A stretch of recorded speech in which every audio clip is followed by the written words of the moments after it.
សួស្តីអ្នកទាំងអស់គ្នានៅក្នុងវីដេអូនេះគឺខ្ញុំនឹងបង្ហាញអំពីដំណើរការនៃ Keyframe អូខេនេះគឺជា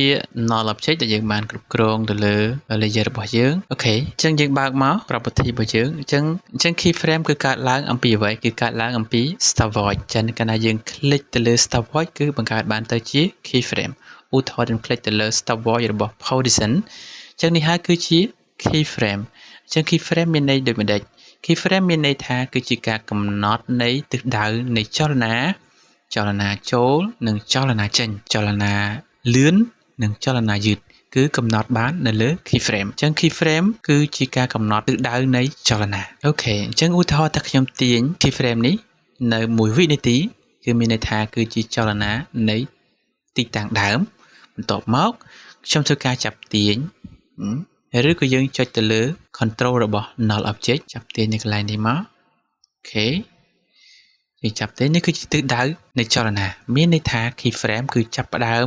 បង្កើតនៅចំណុចចាប់ផ្ដើមគឺមានចលនាអញ្ចឹងចលនាត្រង់នេះដល់ពេលមកដល់ខាងនេះខ្ញុំចាប់ទាញមួយទៀតមកខាងនេះអញ្ចឹងយើងឃើញមានប្រភេទនៃចលនារបស់យើងចេញជាខ្សែកោងអញ្ចឹងចលនាខ្សែកោងបែបនេះគេហៅថាចលនា BCA ណាតែជាមួយយ៉ាងម៉េចមិនដឹងថាវាជា BCA អញ្ចឹងយើងគ្រាន់តែ right click ទៅលើ keyframe នេះមួយមកយើងយកពាក្យថា keyframe interpolation យើងនឹងឃើញពាក្យថា auto BCA ឬក៏បើកមកតទៀតគឺឃើញពាក្យថា BCA បន្តមកទៀតឃើញពាក្យថា continuous BCA អញ្ចឹងគឺអា3នេះគឺជាប្រភេទនៃខ្សែកោងដូចគ្នាអញ្ចឹងយើងចុចមកclick មកអូខេអញ្ចឹងប្រភេទនៃចលនាបែប BCA គឺវាមាន control សម្រាប់ក្នុងការពត់ចូលទៅកន្លែង selection tool វិញមកចុចវាមកគឺវាមាននៅកន្លែង control សម្រាប់ control handle សម្រាប់ការពត់វាគេយើងចំណាំកន្លែងនេះមកដែលមាន control handle ហ្នឹងមកគឺវាជា BCA ដែលមានប្រភេទនៃខ្សែកោង keyframe គឺវាអត់បដូរទេវានៅតែជាប្រភេទនៃ keyframe ធម្មតាទេគេហៅថា linear ហ្នឹងណាអញ្ចឹងបើយើងចង់បដូរចលនារបស់យើងទៅជា linear វិញគឺយើងឈរទៅលើ keyframe នៅកន្លែងនេះមកយើងឈរទៅលើ keyframe នេះមួយមកយើង right click keyframe interpolation តមកយើងដោះពាក្យថា continuous BCA នេះយើងយកមក linear មក click OK ណាវាបដូរមកត្រង់វិញអត់មានcontrol handle ទេណាអានេះវាជា linear វាមកត្រង់តែម្ដងមួយទៀតបើសិនជាយើងមិនចង់ right click យក keyframe interpolation យើងអាចប្រើកន្លែងនេះបាននេះ pen tool របស់យើងនេះគឺកន្លែងពាក្យថា convert vertex tool យើងគ្រាន់តែ click មកគឺវាបដូរទៅជា BCA click មួយទៀតវាទៅជា linear អូខេបន្តមកទៀតបើសិនជាយើងចង់បានចលនារបស់យើងបែបខ្សែកោងយើងអាច click នៅកន្លែងនេះបានវាទៅជាខ្សែកោងហើយយើងអាចពត់វាបានអូខេអញ្ចឹងរត់ទៅជាខ្សែកោងអូខេបន្តមកទៀតយើងឃើញចលនាបែបនេះវាអត់រត់អត់ smooth ទេណាវារត់មកវាមកធម្មតាអញ្ចឹងចលនា smooth ល្អឬមិន smooth គឺយើងមើលទៅលើ keyframe របស់យើងណា keyframe ចិត្តមានន័យថាវារត់លឿនបើ keyframe ឆ្ងាយគឺមានន័យថាវាយឺតអញ្ចឹងទី1ដើម្បីធ្វើការរំកិល keyframe បានតើយើងធ្វើយ៉ាងម៉េចយើងមិនទៅចាប់មួយអញ្ចឹងណាគឺយើងអត់ធ្វើអញ្ចឹងទេគឺយើងធ្វើការ scale keyframe បានណាយើងអាច select ទាំងអស់មកដោយសារយើងចង់ស្រឡាញ់ចលនានេះគឺវានៅស្មើគ្នាហើយចុចមកចុចអល់ជាប់ចុចមកលើ keyframe គឺយើង scale keyframe ដោយចលនានេះគឺវារក្សានៅដដែលប៉ុន្តែល្បឿនរបស់វាគឺវាលឿនជាងមុនណាដោយសារយើងយក1វិនាទីអញ្ចឹងវាលឿនជាងមុនហើយអូខេតមកទៀតយើងឃើញមាន keyframe នេះគឺអត់មានបដូរសញ្ញាអ្វីផ្សេងទេបើសិនជាយើងចង់បដូរសញ្ញានេះឲ្យទៅជាសញ្ញាផ្សេងតែយើងធ្វើដូចម្ដេចយើង right click គឺយើងយកពាក្យថា keyframe velocityអញ្ចឹង keyframe velocity នេះគឺជា keyframe មួយការកំណត់ល្បឿនរបស់យើងឲ្យកាន់តែ smooth ណាចុចមកយើងនឹងឃើញពាក្យថា keyframe position ហើយបន្តមកទៀតយើងឃើញពាក្យថា incoming velocity អញ្ចឹងកន្លែងថា incoming velocity គឺជាចលនាដែលរត់ចូលហើយពាក្យថា outgoing velocity គឺចលនារត់ចេញ ចឹងសម្រាប់ការធ្វើចលនាឲ្យវា smooth យើងធ្វើការកំណត់ទៅលើ influence យើងវាយ85ឬក៏90ណាដើម្បីកំណត់ល្បឿនរបស់យើងឲ្យ smooth ល្អចឹងក៏ចលនារបស់យើង incoming ចលនារត់ចូលគឺវា smooth វាយឺតណាវារត់ slow មកណានេះបដូរទៅជា keyframe ផ្សេងមួយទៀតដោយវាជាប្រភេទនៃ keyframe នៅក្នុង velocity ដែលយើងបានសម្រួលកាលណាយើងសម្រួលទៅវានឹងបដូរទៅជា keyframe បើសិនជាយើងចង់បដូរ keyframe នេះទៅជា keyframe ធម្មតាវិញយើងគ្រាន់តែ select មកយើងចុច control ហើយយើង click ទៅលើ keyframe ចឹងវា keyframe ទៅបដូរទៅជា keyframe ធម្មតាវិញអូខេចឹងយើងចុចមកទៀតគឺវាទៅជា keyframe បែប linear នៅពេលដែលយើងចុច control មួយទៀតហើយយើង click ទៅលើ keyframe ដដែលវាបដូរទៅជាប្រភេទនៃ keyframe មួយទៀតគេហៅថា rowing ដែលមានក្នុងនេះគឺវាដូចទៅជាចលនានៅក្នុង linear ដូចគ្នាដែរគឺប្រភេទនៃធម្មតាវាមកអញ្ចឹងណាចឹងយើង select មកមួយទៀតមកយើងចុចបដូរវាទៅជា linear វិញណាវាដូចគ្នាទេអូខេចឹងបើយើងចង់ click មួយទៀតគឺវាអាចបដូរទៅ keyframe velocity បានទេគឺវាបដូរទៅជា rowing រហូតណាclick បានតែពីរនេះទេបើយើងចង់បដូរយើងអាច right click យក keyframe velocity ចឹងយើងវាយម្ដងទៀតកន្លែងនេះ incoming យើងវាយ85 enter ចឹងវាបដូរ keyframe មកយើងអូខេមួយទៀតសម្រាប់ keyframe velocity វាដូចជាមួយនឹង keyframe assistant ដូចគ្នាដែរនេះកន្លែងពេលថា keyframe assistant ហើយយើងយកសម្រួល ECS ឬក៏ ECS in ECS out មានន័យថាចលនានេះវាសម្រួលទាំងចេញទាំងចូលគឺវា slow ទាំងចេញ slow ទាំងចូលគឺ slow ទាំងចេញនេះគឺវា slow ចូលហើយនេះគឺ slow ចេញយើងយក slow ទាំង slow ចូលនិង slow ចេញឥឡូវខ្ញុំធ្វើការដោះវាចេញមើលតើ keyframe នេះវាដូចទៅជាមួយនឹង keyframe assistant ឬអត់ខ្ញុំ click មួយមកចុច control click តមកខ្ញុំ right click keyframe assistant ECS ចឹងវាធ្វើការបដូរដូចគ្នាដែរឲ្យតែប្រភេទនៃការសម្រួលចលនារបស់យើងដែលតកតងទៅនឹងការ slow in slow out គឺវាធ្វើការនឹងបដូរទៅ keyframe បែបនេះអញ្ចឹង keyframe បែបនេះគេហៅថា whole keyframe ណាតែមានមិត្តសញ្ញាអញ្ចឹងណាគេហៅថា whole keyframe អូខេមួយទៀតយើងនឹងឃើញប្រភេទនៃ keyframe ផ្សេងមួយទៀតយើងគ្រាន់តែ select មកយើង right click ហើយយើងយកពាក្យថា toggle whole keyframe ចឹងវាបដូរជា keyframe ផ្សេងមួយទៀតអានេះគឺជា whole keyframe toggle whole keyframe ចឹង toggle whole keyframe ភាគច្រើនគេប្រើទៅលើពន្លឺដែលវា load មកពឹបមានណា load ឬក៏ជាលេខ countdown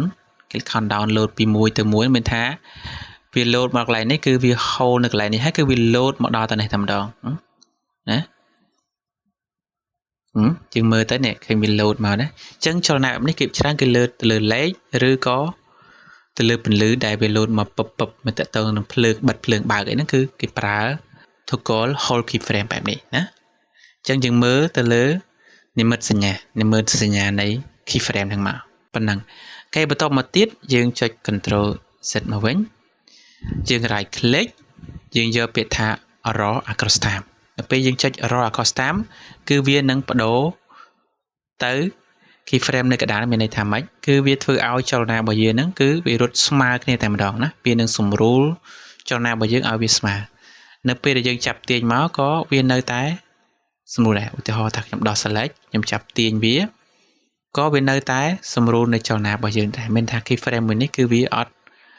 រំកិលទេប៉ុន្តែចំណុចកណ្ដាលនេះគឺវាធ្វើការសម្របសម្រួលមែនដងណាពីការធ្វើការសម្របសម្រួលណាអូខេមកល្បឿនរបស់យើងវាធ្វើការសម្រួលចលនាហ្នឹងគឺឲ្យវាមកស្មើគ្នាអញ្ចឹងគេថា raw across time ណាចលនា raw across time keyframe raw across time នេះមូលតែឯងមួយណាអញ្ចឹងយើងមិនចាំបាច់ទៅប្រើ scale keyframe ទេណាយើងចាប់មួយនេះក៏បានដែរអូខេអញ្ចឹងយើងអាចចាប់ scale វាមកដែរដូចជាការ scale keyframe អញ្ចឹងយើងចុច select ទាំងអស់ហើយចុច Alt មកយើង scale ប៉ុន្តែបើយើងប្រើ raw across time ហ្នឹងគឺមិនចាំបាច់ចុច select keyframe ទាំងអស់ scale ទេណាគឺវាធ្វើការសម្របសម្រួលចលនារបស់យើងតែម្ដងអូខេអញ្ចឹងយើងមកស្វែងយល់អំពីតើហេតុអីបានជាគេរាល់ការបង្កើតធ្វើ motion graphic គេតែងតែបង្កើតជា solid មក តើគេបង្កើត solid ដើម្បីធ្វើអ្វីអញ្ចឹងរាល់ក្នុងកម្មវិធីក្នុងការ design ផ្សេងៗដូចជានៅក្នុង Photoshop គេបង្កើតទៅជា new document កើត artboard អញ្ចឹងគេបង្កើតជាសិលឹកការងារអញ្ចឹងនៅក្នុង After Effects ក៏វាមានការបង្កើតជាផ្ទាំងការងារដូចគ្នាដែរគឺ solid អញ្ចឹង solid មានតួនាទីអ្វីខ្លះអញ្ចឹងផ្ទាំង solid យើងគ្រាន់តែចូលទៅកន្លែង layer new ហើយយើងយកពាក្យថា solid ឬក៏ shortcut key control Y យើងអាចចូលនៅកន្លែងនេះបានឬមួយទៀតយើងគ្រាន់តែ right click នៅកន្លែងនេះក៏បានក៏ solid យើង right click នៅលើ timeline នេះក៏បានក៏មាន solid ចុចមកអញ្ចឹងផ្ទាំង solid គឺវាមានតកតងទំហំវាស្មើជាមួយនឹង pre-compose ណា composition របស់យើងដែរអញ្ចឹងមានទំហំបណ្ដោយកម្ពស់ហើយមាន pixel ហើយនឹងមានពណ៌នៅកន្លែងនេះផ្នែក color អញ្ចឹង color កន្លែងនេះគឺជាការកំណត់នៃពណ៌នៃ background តែម្ដងអញ្ចឹងផ្ទាំង solid គឺជាការកំណត់ទៅយក background ក៏ដូចជាការទៅដាក់ effect ផ្សេងៗបាននៅលើផ្ទាំង solid មួយនេះអញ្ចឹងយើងយកពណ៌សមកclick OK click OK អញ្ចឹងផ្ទាំង solid នេះគឺមានតួនាទីដើរទៅជា background ផងដើរតួនាទីជា effect ផ្សេងៗដែលគេ apply នៅលើ solid នេះឧទាហរណ៍ថាខ្ញុំចង់ apply effect មួយ gradient ដែលយើងគ្រាន់តែឈរទៅលើ solid មួយនេះយើងចូលកន្លែងពាក្យថា effect and preset បើសិនជាអត់ឃើញកន្លែង effect and preset នៅកន្លែងនេះទេយើងចូលទៅកាន់ window ហើយដែលយើងក៏លេខទៅខាងក្រោមបន្តិចយើងនឹងឃើញពាក្យថា effect and preset ដែលយើងបាន text រួចរាល់ហើយតបមកយើងនឹងវាយ effect របស់យើងដែលយើងចង់ apply ទៅលើ solid ឧទាហរណ៍ខ្ញុំចង់បាន gradient ramp អូខេអញ្ចឹងយើងធ្វើការចាប់ទាញមកឬក៏យើងចុច2ដងមកគឺវា load ចូលនៅក្នុង solid របស់យើងហើយអញ្ចឹង solid គឺវាដើរតួទទួល effect ជា effect យក effect មកដាក់ចូលក្នុងហ្នឹងអញ្ចឹងមកយើងធ្វើការបដូរមកចង់បានពណ៌អីដាក់ពណ៌ហ្នឹងមកណានៅលើផ្ទាំង solid មួយនេះអូខេយើងបដូរមកអូខេយករៀងខ្ចីបន្តិចក្នុងនេះយើងអាចដូរទៅជា radial មកអូខេចាប់ទាញមកណាអូខេអញ្ចឹង solid គឺវាដើរតួនាទីក្នុងការធ្វើជា background ឬក៏ដាក់ effect ផ្សេងៗអូខេអញ្ចឹងដល់ពេលយើងដាក់ effect មកដល់ពេលដែលយើង render ទៅគឺវាជាប់ផ្ទាំង background នេះតែម្ដងអញ្ចឹងផ្ទាំង solid គឺជាផ្ទាំង background មួយដែលធ្វើការ render ទៅគឺវាជាប់បែបនេះតែម្ដងបើសិនជាយើងអត់ដាក់ solid ទេកិច្ចការរបស់យើងនៅពេលយើង render ចេញទៅគឺវាអត់មាន background ទេគេហៅថា transparency និយាយបើកឡើងនេះមកគឺកាឡាការ៉ូបែបនេះអញ្ចឹងវាអត់មាន background ទេអញ្ចឹង solid គឺអាចដាក់ effect ទៅតាមប្រភេទនៃ effect នីមួយៗមិនមែនសុទ្ធតែដាក់គ្រប់ effect បានទេពេលខ្លះយើងដាក់នៅលើ adjustment layer ឬក៏ដាក់នៅលើអ្វីផ្សេងទៀតណាវាមានតួនាទីទៅតាមប្រភេទនៃ effect នីមួយអូខេឥឡូវយើងមកស្វែងយល់អំពីតួនាទីនៃ pre-compose តែយើងបង្កើតជា pre-compose ដើម្បីធ្វើអ្វីអញ្ចឹង pre-compose មានន័យថាចង layer ហ្នឹងទៅជាគ្រប់តែមួយដើម្បីងាយស្រួលក្នុងការគ្រប់គ្រង layer ទាំងអស់ហ្នឹងឧទាហរណ៍យើងឃើញកន្លែងនេះពេលថា banner អត់មានថាយើងបាន design នៅក្នុង Photoshop ដែលយើងបានដាក់វាចូលក្នុង group តែមួយមកពេលយើង import ចូលក្នុង After Effects គឺវាបង្កើតបានទៅជា pre-compose នៅកន្លែងនេះតែម្ដងអញ្ចឹងយើងអាចបង្កើតជា pre-compose នៅលើ After Effects បានដូចគ្នាដែលយើងធ្វើការ select ទៅលើ layer ណាមួយដែលយើងចង់ឲ្យវាទៅជា group តែមួយអញ្ចឹងចុច shift select មកជាធ្វើការ right click អូខេតោះមកយកពេលថា pre-compose ហើយធ្វើការដាក់ឈ្មោះដាក់ថា text តោះមកយើង click OK មូលហេតុអីបានដែលយើងបង្កើតជា pre-compose នេះឡើងគឺសម្រាប់ក្នុងការគ្រប់គ្រង layer ទាំងអស់ហ្នឹងនៅពេលដែលយើងចង់ធ្វើចលនាមួយនេះគឺដាច់ដោយឡែកផ្សេងពីគ្នាអញ្ចឹងយើងគ្រាន់តែ click ទៅលើ pre-compose ហ្នឹងមកអញ្ចឹងវានឹងធ្វើការបំបែក folder ដាច់ដោយឡែកផ្សេងពីគ្នាដោយមានឈ្មោះថា text នៅពេលយើងដាក់ឈ្មោះនៅលើ pre-compose អញ្ចឹងយើងចាប់ផ្ដើមធ្វើចលនានៅលើនេះតែម្ដងបន្ទាប់ពីយើងធ្វើចលនាហើយគឺវានឹងរត់ទៅចូលកន្លែង pre-compose ដើមមកវិញអញ្ចឹងចលនាគឺវារត់ចូលបែបនេះបន្ទាប់ពីចលនាយើងធ្វើរួចរាល់ហើយយើងឃើញនេះជា pre-compose យើងអាចរំកិលចលនាលើនេះបានណា pre-compose មួយនេះណា ហើយបន្តមកទៀតយើងអាចធ្វើការដាក់ចលនានេះនៅក្នុង pre-compose បានដោយសារវាមាន property ដូចគ្នាអញ្ចឹងណាមាន property ឲ្យតែមាន stopwatch គឺយើងអាចបង្កើតបានជាចលនាដូចគ្នាបន្តមកទៀតឧទាហរណ៍ថាខ្ញុំចង់បង្កើតជា pre-compose នៅលើ pre-compose គឺបង្កើតបានដូចគ្នាអញ្ចឹងយើងចុច shift select មកយើង right click យកទៅថា pre-compose ណាអាចបង្កើតបានដូចគ្នាអញ្ចឹងអូខេអញ្ចឹងការទូនាទីនៃការប្រើប្រាស់ pre-compose គឺមានសារៈសំខាន់មែនទែនសម្រាប់យើងការគ្រប់គ្រងចលនាគ្រប់គ្រងទៅលើ layer ដើម្បីឲ្យការងាររបស់យើងកាន់តែមានប្រសិទ្ធភាពអូខេអញ្ចឹងនៅក្នុងវីដេអូនេះគឺមានតែប៉ុណ្្នឹងទេបើចូលចិត្តសូមកុំភ្លេចចុច like share subscribe ជួបគ្នានៅវីដេអូក្រោយ